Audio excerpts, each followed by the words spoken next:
Welcome to the Startup Support Surgery podcast, where we light the entrepreneurial spark in medics and healthcare professionals.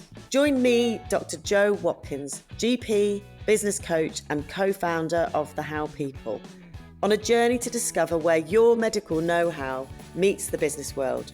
This will help you find some clarity on how to balance work, passions and family so that you can gain more freedom and control over your life, but also continue to help people, which is actually why most of us went into medicine to start with. Embarking on this entrepreneurial adventure is not easy. It is a roller coaster of emotions, but it's hugely rewarding and exciting in the process. Drawing on my 20 years of blending medicine and business as a GP, I am here to share experiences, insights and lessons. Expect lively chats, expert interviews and real-life stories from medics who have taken their own path. Let's break free from traditional healthcare norms and explore more innovative ways of making a real difference to people's health and well-being, along with paving the way for a brighter future for us as healthcare professionals. Oh, don't miss my free PDF called From Stethoscope to Startup, which is an 11-page guide in the show notes full of practical help and advice. This is your roadmap to kickstarting your journey with us. Enjoy the show. If you've been listening to the podcast for a while and thinking, I know I want to do something different, I just need help getting clear on what to do and what that actually is, then Clarity is the place to start. Over 30 days, you get the chance to work one-to-one with me and to come along to the group calls inside my main program as well, so that you can start to get a feel of the support and coaching and community that is needed around you to do something different. This is perfect for people right at the beginning of processing all their thoughts and ideas, but it's also great for those who have already got some of the sprinkles, as I say, in place. Maybe that's a website, an Instagram page, an idea, some new training, but you've still got no real traction and no steady clients coming in. And that can give you the feeling that maybe it's just not going to happen. By the end of Clarity, if it feels like the right fit for you and for me, then there's an opportunity to come into the main year-long group program for deeper support, coaching and community. If this sounds like something you're interested in, then please have a look at www.jowatkins.com, where you'll find a link. Plus, there's an apply to work with me form. If you're really not sure what sort of help and support you need, fill that in and I will get back to you. I am really excited about the podcast today. I am interviewing Gemma Gilbert, who is a business coach who helps established service providers turn their deep, nuanced work into a scalable group program. Gemma is a former teacher and she blends strategy, curriculum design with calm, ethical marketing approach. Gemma lives in Nottingham with her family, 2 dogs, and a rotating flock of chickens that you will hear about later on in the interview. Gemma and I, as you will find out during this interview, have worked together closely, and I'm really, really privileged and honoured to be interviewing her on the podcast.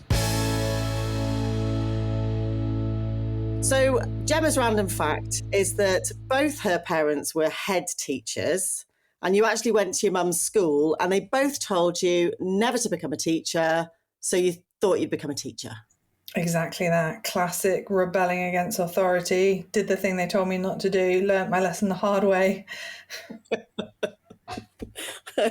Love that. But do they just say, told you so now? Yeah, well, my brother became a teacher as well. We were very teacher. I feel like when you've got one in the family, you're sort of drawn to it. And you know, they gave me a really good work ethic because they worked very, very hard. But they also showed me in that what I didn't want for my business, because they were out early, back late. We had an au pair who looked after us. So they were very career driven to provide for us, you know, and also follow their own ambition, I'm sure. But, you know, when I had my son, it was one of those realizations of, is that the choice? Do I have to choose the career or being present? Okay, lots to get into there. So I've introduced you, but I'd love you to, in your own words, tell me, you know, who you are and who you help. And then we're going to go back a little bit about that story. And then we're going to get stuck into your favourite subject around group work and marketing. Yeah, thanks so much for having me, Joe. So I'm Gemma Gilbert, and the core thing I help my clients achieve is to create a leverage group program that reduces their one-on-one time and allows them to serve in a group dynamic. And I help them to grow that so it's sort of their core business. And I help them to fill that group program without these sort of high pressure, super salesy launches that we see people do. And I do that inside my program Amplify, which is kind of hybrid group and one-on-one. And my whole business model is just this one offer where I serve really deeply.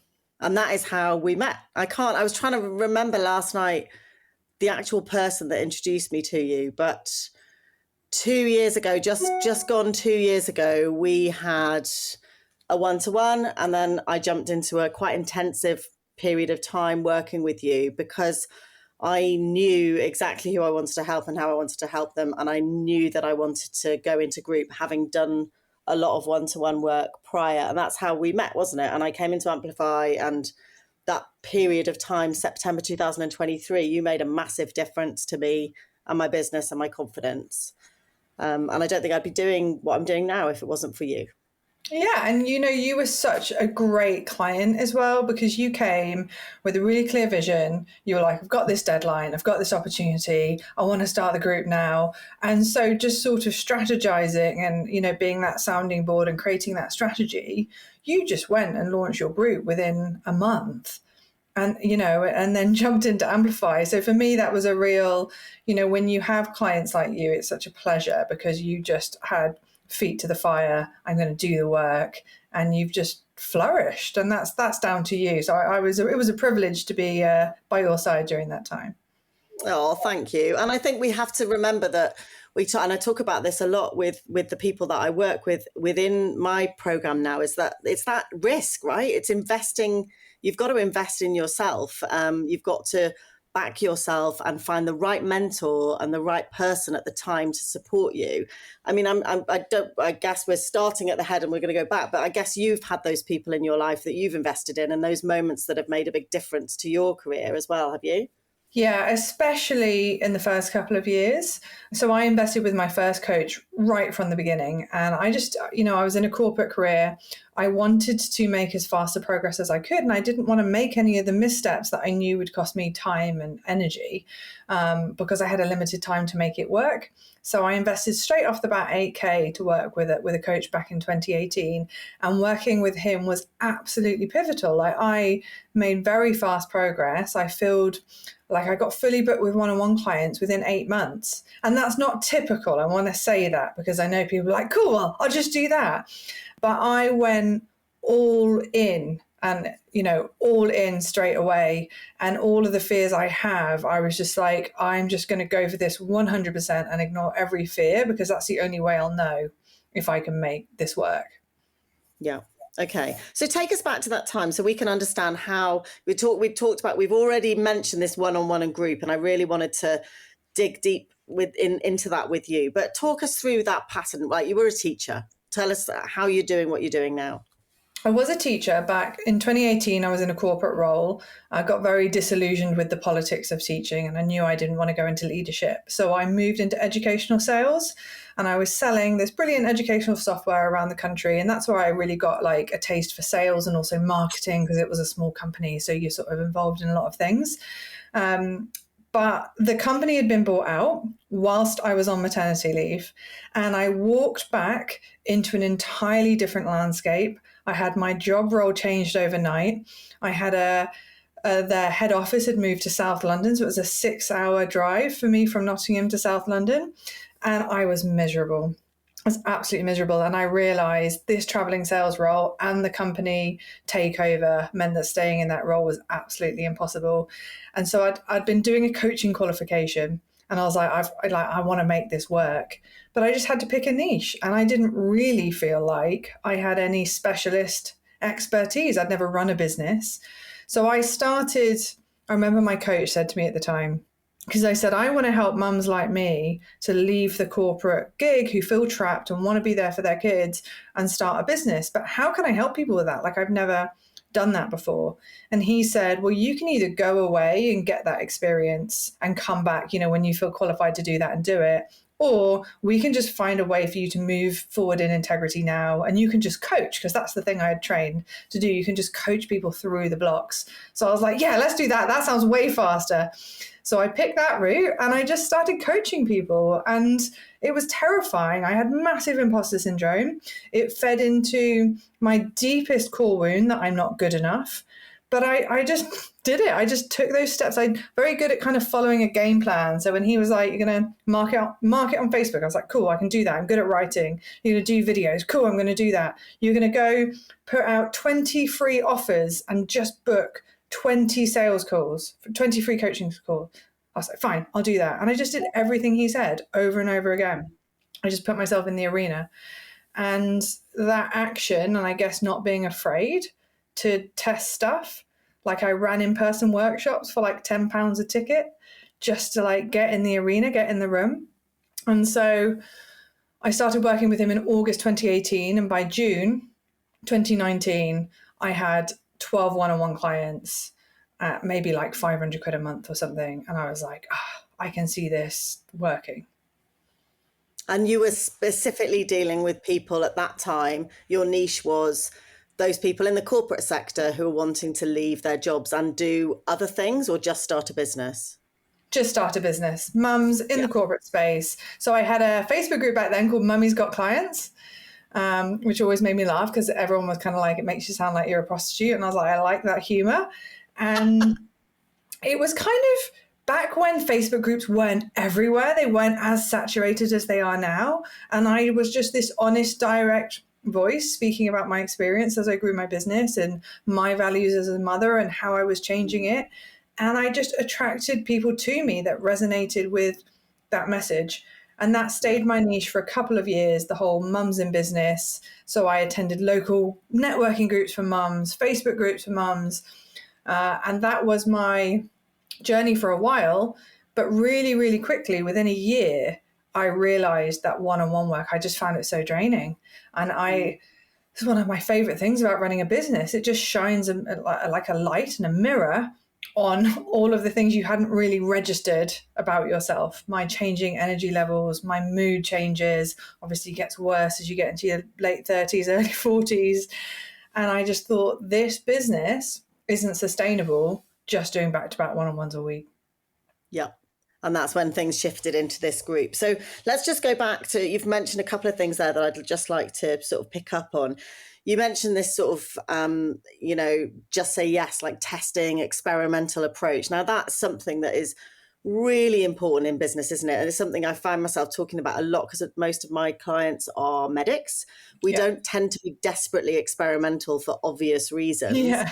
So it's something that just doesn't quite fit. Now, how important is that kind of the concept as opposed to sitting in your house and coming up with your ideas and making sure they're perfect before they get out there? Talk about that experimental aspect to running a business, especially when you start out. I think there's two routes. One is just like finding someone you resonate like you and like follow their path and do the things they say. And they can maybe save you some of the experiments to say, just follow this pathway. If you do these things, you're going to have a better chance of succeeding. But I do think there's an area of marketing where we have to accept that that person's blueprint isn't necessarily going to be quite right for us. For example, the coach I was working with, he had built his whole audience through like long form blog writing and email marketing. I really quickly realized that I was very successful running challenges. I'm very good running workshops. Like when I'm speaking to people and doing that presenting, teaching thing that obviously comes from my teaching career, that's when people resonated with me. And it wasn't, without experimenting, I wouldn't have found that. And it was finding that accelerated my progress. So I'd say if you're afraid to experiment, you're going to have to accept that your progress is going to be a lot slower, because the fastest way to succeed is to fail faster. Yeah. And like you say, you're not always going to be completely aligned with somebody else's blueprint. You've got to work out what works for you. And that's that classic transferable skills you've described there, isn't it? That teaching arena, that, structure that you bring to that group program that we can talk about in a minute. So I love that. Thank you for sharing that. What about niche? How important is that? Everybody panics. I can see them like retracting and sort of like wanting to hide behind a cushion every time I mention that dreadful, awful word, because actually most of the medics I work with want to go out there and help anyone with everything, because that's what we do, especially in general practice. That's what we're actually trained to do, is to be able to help an old man with Parkinson's, then a neonate who's got, unwell with a respiratory illness, then a menopausal woman, then a teenager with self-harm, all in an hour. So why do we need to niche? Why is it so important? So as, say, a GP, your job is to be a generalist and you have the general population coming to see you. With a business, we have to attract someone, and you can't attract everyone. It's just impossible, because not everyone resonates with the same messaging, has the same problems. Marketing is so saturated. AI is so prevalent. Unless you choose to specialize, you're going to struggle to be seen by anyone. And I was a generalist for such a long time, and I resisted it just like everyone else. The second I dared to specialize into group programs, I attracted higher quality clients. I became more easily referred. My audience grew. I became known for something. I became more credible because I had more case studies in that area. There are some people that can get away with not niching. And people always look to these people and say, but they're not niching. How do they do it? If you are a charismatic, influential personality that naturally compels people to you, like magnetizes people to you, you can probably get away with your energy doing the heavy lifting. If that's not you, right? So I was okay as a generalist. I had a really great generalist membership that did pretty okay. We grew that to 10K months. That is because I'm good with writing and with words and like constructing an argument to say to people, this is what I think the problem is. Most people don't have that kind of marketing skill set. And so if you don't niche, if you choose to stay general, you're making your marketing immediately harder, because you're constantly jumping between context, jumping between problems, jumping between solutions, jumping between insights. It's just not enough in the marketing landscape that we're in. It'll be impossible to get known. And AI has just made that harder and harder, hasn't it? Particularly if you're relying on 2D content, whether that's, writing on social media with a graphic, you like that stuff is just dilute now, isn't it? Showing up as yourself and running like little videos and making sure that people can see the person is becoming more and more important. So if you're relying on writing, you've got to know exactly who you're talking to. Completely, but not even that. Even within my niche of, what I call evergreen group programs, which are group programs you enroll into kind of on an ongoing basis rather than just running like one group together in a cohort. Within that niche, I'm competing with my peers in that niche. And so like a good exercise to do is to go to AI and say, well, how do I get found through AI in this niche? Because I've got my first few clients through AI recommendations now. And AI is not just looking for that niche, it's looking for the philosophy under that niche. So, it kind of pointed to me and said, well, you champion this no launch approach, this spacious, slow business. So you need to be creating blog posts, YouTube videos that reflect that philosophy. Otherwise, when someone says, oh, who can help me with a group program? It's got so many people to choose from. Why would my name come up? Fabulous. So let's talk a little bit about this group thing. So a lot of people see on Instagram or on LinkedIn that, running a group program is the sort of panacea to having a profitable, sustainable, scalable business, which I think we both agree that it is. Tell me about the steps to get there, though, because I think sometimes a lot of people, it seems to me, are in a rush to get there. And I suppose maybe I was in a rush because I had a deadline, but I had also done a lot of one-to-one work. And I'd done this, Daniel Priestley put something on Instagram yesterday that just caught my eye, and I haven't had a chance to look at it properly. But the beginning bit of like almost like an apprenticeship, the learning that needs to happen. You talked about the fact that you did that very quickly because you invested in a coach, but there's a degree of learning and a degree of doing. And then there's kind of like, right, I know what I want to do now. I know what this looks like. I'm ready to go. So what's the stage before in terms of, do you think everyone should do one-to-one? Do you think you can go straight into group? Like, I realize this is nuanced and we're not going to be able to get all of your insights, but what about those people that are saying, I just want to do group, I don't want to do one-to-one? I want to differentiate here between running a one-off like test beta group and scaling your business with a group. I've had plenty of people come to me and say, look, I've done this in different guises. I just want to go straight to group. Can you help me launch a beta group? Of course. Most people, if you can rally your network, could pull together 5 people at a discounted price and run a test. That's not that hard. Scaling your business with a group requires an audience, systems, a sales process, and a more complexity that we're going to build in to fill that group on repeat. Yes, I believe people should do one-on-one first. Why? Because it just seems bonkers to test it for the first time with more than one person. I don't know if I can help you. I've not tested it. Do you want to come see if I can help you? Why should I trust you? Why don't I go to someone that has a proven framework or experience that they can point to? Now, we tend to buy, though, from people we know, like, and trust. So if you've done sort of different jobs or transferable things, like I said, you probably could just run a one-off group. So if you're super set on that and you just want to find 5 people, because that would motivate you to show up and you can test it, and they understand that dynamic that you are testing this, then go for it. But I like, if then people work with me and they're like, cool, how do I turn that to 10K months? I'm like, okay, so we've got to spend the next few years building your audience and marketing strategy and your trust and your credibility and case studies and all of that stuff that allows you to generate consistent leads. So there's a bit of a gap for me between, yes, we can get a group off the ground fast, and how do we turn that into recurring, predictable income?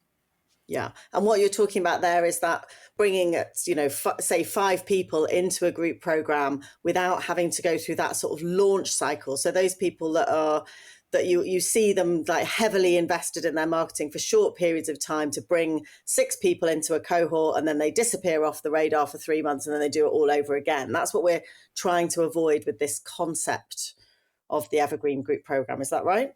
Yes, but even with cohorts, a common pattern that people come to me with is they say, oh, I've launched the group, I filled it, I had 10 people for the first round. I launched it again and no one bought. And I look at their messaging, I'm like, yeah, because your messaging is shit. It's like the people that bought that because they are fans of yours, because they knew you. Your messaging never stood up against, was this a repeatable offer that you could sell? That's the key to business growth. Are you solving an actual, real high value problem that is simple to explain and people need now, that you can sell over and over again, whether that's in a cohort over and over again or evergreen like I roll mine, which is I enroll clients month on month? I kind of believe that everyone will get to the point after running so many cohorts that they're like, oh, this doesn't make sense. I keep having to start again and my income drops every time. And like, I have to restart the program. What if the program was just open all the time and I enroll clients into it? But it's a later stage of business that you realize that model makes more sense, because it doesn't make sense to close your main offer constantly. Yeah. And like you say, it's that tweaking around, isn't it? I remember the first time I did it, I had something like 16 people come in to my beta offer, which was essentially a group program and a course that I hadn't written yet. And that was off the back of that deadline, which was BSLM in 2023 in Manchester. And I had that run up to that. And then I launched this group program, and they became my founders that helped me write the program. And I showed up live and recorded it. And I did everything that you told me to do. And then I went through a stage of bringing people into that group afterwards. And I came across a problem, which was essentially a little bit of, the founders not wanting new people to come in. So there was a bit of that resistance about new people, but also there were new people coming at very different things going on in their lives. And sometimes they were going from 0 to 100% in a month, whereas somebody that had been in the program for 6 months was a little bit green-eyed monstered, because actually that person was making a lot more progress. So there are problems with groups that people don't anticipate, aren't they? And you help people kind of move through some of these things because you've seen them a million times. People come to you and tell you these problems that have come up. I've kind of worked it out now by having people in a sort of smaller container. And then if they want to still come into the main group after 30 days, then they come into the main group program. And that seems to be working for me at the moment, but it's an iterative process, isn't it? There are so many different ways you can run it. Like some of my clients don't like to do monthly enrollment, but like to do almost like a mini launch every 3 months. You have the situations where you have a really problematic, loud, kind of mouthy client that disrupts the energy. You have the problems if you let people in that are too early on that you're speaking to who need a different level of conversation. And when they're in the main group, they pull it down. You have the problem of not enough people showing up to your group calls and your ego being affected. So this is the brilliant opportunities we have. Just like working with one-on-one clients, we have the same challenges. They're just in a different context. And this is what running your business is all about. It's navigating these challenges and figuring out, how do I put in place stronger boundaries, better systems, and make this group into the group I want it to be, but also to enjoy the process and relax a bit, and to accept that it will always be imperfect. And that's the beauty of your offer in a group, is that you'll never hit a group where you've just got, great, I've got 30 people in here who are all going 100 miles an hour and show up to every call. It's just never going to happen. I love those examples of problems. You've probably got a list of them now that you've heard every single one, haven't you, of these things that can go wrong. And as a leader and as a facilitator of a group, navigating those things can be just as difficult as the pressures of one-to-one. So thanks for sharing that. I just wanted to touch on something that you wrote about this week in your newsletter that I was actually discussing with somebody I interviewed on the podcast earlier this week, who helps people with that sort of GDPR data protection things. We talked about this business resilience, and when things go pear-shaped, like you've had a bit of a shitty month, and you wrote a newsletter last week about the fact that you lost your hens. You had a fox that obliterated your hen population, which must have been fairly dreadful to deal with. The reason I bring that up is not to cause you any more trauma, but our businesses are potentially vulnerable places, aren't they? Can you just talk a little bit about that analogy between what you talked about with the fox and our businesses? So we all like to live in this bubble where everything's just going to work out. And there's actually quite a big risk to running a business, especially when your income is entirely reliant on it. Like I am solely responsible for my 8-year-old son, and I can't have my business fail. But the reality is we are at risk. We so often don't take things seriously, like 2-factor authentication, like making sure our businesses are secure, having cash reserves, considering the risks that could come into our business that could ruin us overnight, like reputational damage. So it was an email about being mindful of those risks and seeing that as one of our CEO roles, not just to get caught up in the momentum and the fun of running a business and how do we grow, but also thinking, if you are actually in charge of safeguarding your business's future and considering the risk, what safeguards would you put in place to ensure that the first time a fox comes into your garden, you don't lose everything? Very, very important. And this is the stuff that I think can get really sidelined as we get sucked into this, the sexier stuff about obviously the logos and the branding and the posting on social media and how to get your clients and learning about marketing. This other stuff needs to be ticking along the background, doesn't it? And almost like that sort of monthly CEO time or audit time, are all these things in place? Does anything need reviewing? How are the policies? Are there any changes that need to be made? And you do that as you would do if you were running a bakery on the high street or a healthcare clinic. You'd be answerable to somebody else. We need to be doing that for ourselves, don't we? Totally. And it's dull, isn't it? Like no one wants to sit down and consider that risk. And that, I'm not even writing that email saying I'm great at this, but it did remind me of this brilliant workshop I went to on risk, where we figured out how this woman's business could, ruin in 24 hours. And it was so easy to come up with these reasons because she, was a product-based business. And we were like, oh yeah, the supplier goes bankrupt. There's a fire in the factory. And suddenly you're like, shit. So this guy basically saying that we were putting ourselves at risk just having one business, that you should have different businesses in multiple industries. And this has been in the back of my mind ever since that workshop, is like, what's that second business idea that doesn't put all my, how many chicken related sayings there are? You start to realize when you have chicken, that doesn't put all my eggs in one basket. Love the chicken analogies. Right, before we go and I ask you your top tips to somebody like me a few years ago, I want to just talk about something that you told me and that I tell my clients in terms of marketing. No medic has ever come up to me and say, oh, I just can't wait to market my business. This is so exciting. Most people absolutely dread the idea of it. They're not very good at they can't imagine a world where they're going to be confident to show up on social media. It's a real process to kind of move through because no one else is going to market your business for you. And I love that. I don't know where it comes from. You did tell me, but that kind of hunting and farming in terms of marketing. Would you mind just telling the listeners about those two concepts? Because I think it's a really good way of explaining marketing to somebody that is experiencing or listening or hearing about this stuff for the first time. Totally. I love this analogy. It's one of the core metaphors we used in our program weeks that I ran with another coach, Greg Faxon. So hunting is where you're going to go out and search for food, right? So that's your clients. You don't want to be hunting all the time. It's exhausting. You're not even sure if you're going to catch something. You've got to go out and hustle a little bit. And so these are your short-term actions to get clients, like putting out free calls, going to a networking meeting, basically doing all of those uncomfortable stuff that puts you in front of people right now, because that's your fastest route to get clients. But you don't want to stay hunting forever, because if you stay hunting forever, your marketing always feels uncomfortable.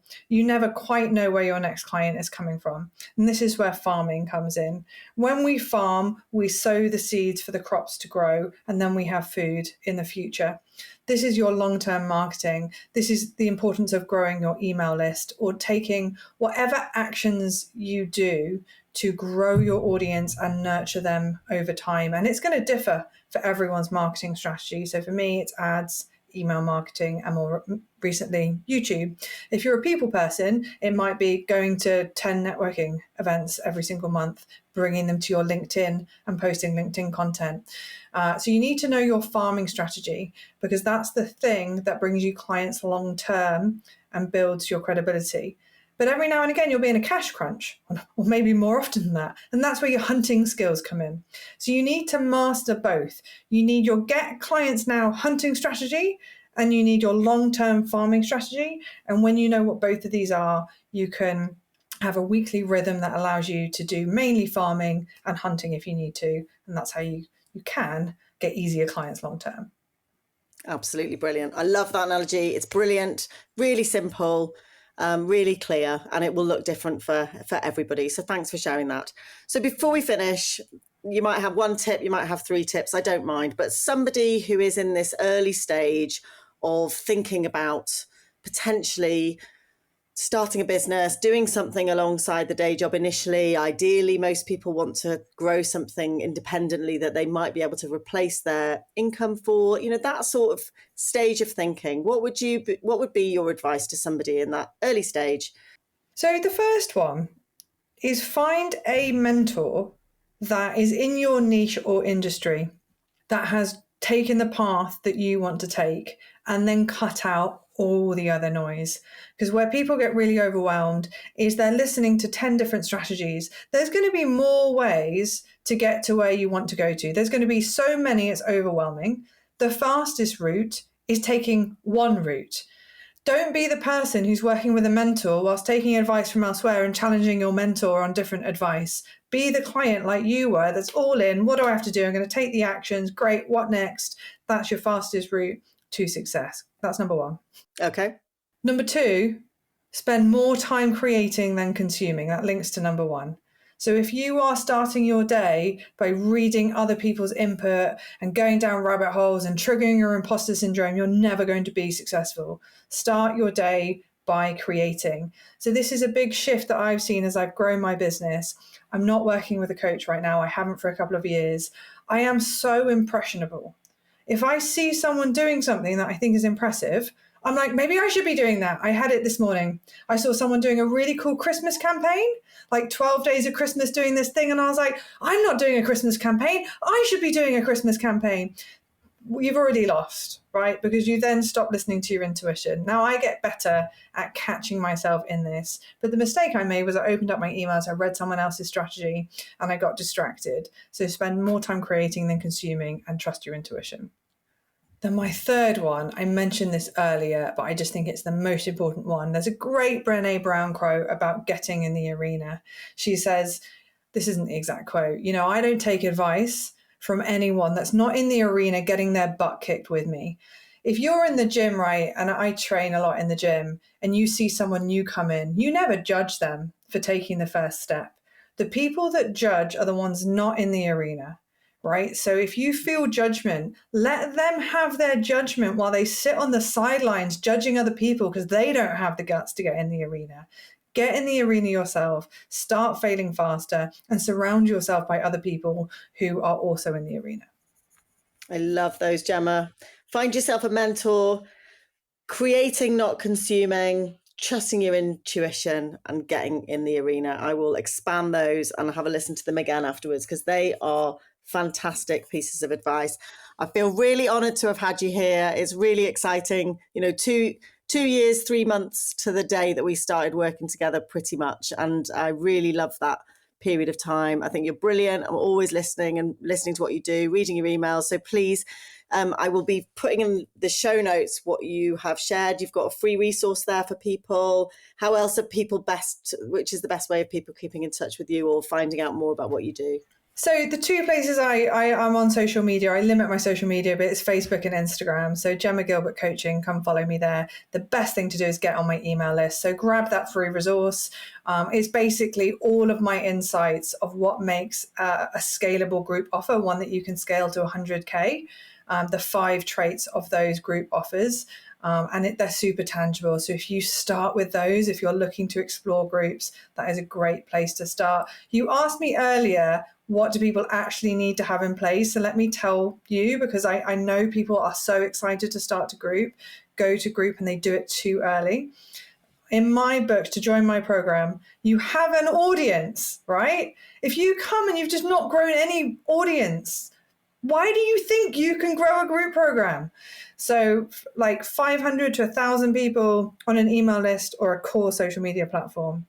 Number 2, you're seeing patterns. You see that your clients are taking the same steps over and over again, and your conversations are getting a bit repetitive. You're like, oh my God, I said this to Sarah on Monday, and now I've got to tell Chris on Tuesday. So you're like, wouldn't this work well as a group program? There's a little clue. And the third one is you can think of 5 people that could jump in and run a group with you. That's how I started my first ever group. All I did is I went to 5 clients that had said no to my one-on-one because they said it was too expensive. And I said, no worries, do you want to join me in the group? It's half the price. And they all said yes. Yeah, really, really important. And this is where I absolutely love what I do, but I am kind of that baby stage. I'm getting people to that point where they are, hopefully at the end of working with me, people are at a point where they have got that clarity of who they help. They have started building their audience.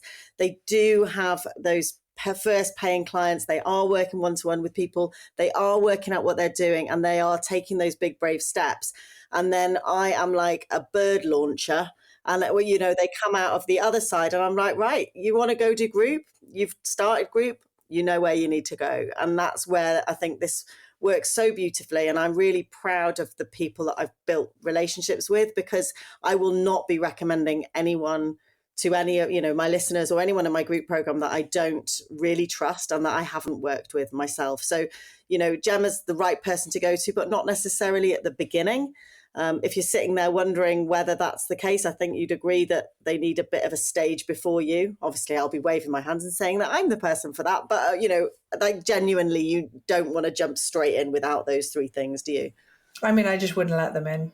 No offense to the stage they're at, but they're going to bring down the level of conversation, and they just need to be in a more supportive container that can give them the right steps for where they're at.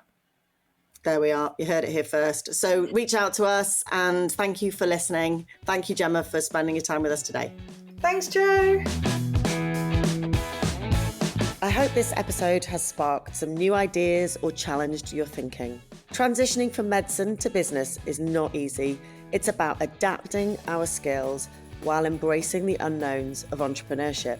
It can be nerve-wracking, but remember, you are not alone on this journey. Please feel free to reach out to me via direct message on LinkedIn or Instagram, or just shoot me an email at joe@bendylegs.com for support. And don't forget to grab the free PDF from the show notes, From Stethoscope to Startup, which is your go-to guide and resource for diving into entrepreneurship. Many thanks for tuning in. I will see you next time. Thanks for spending your precious time with me.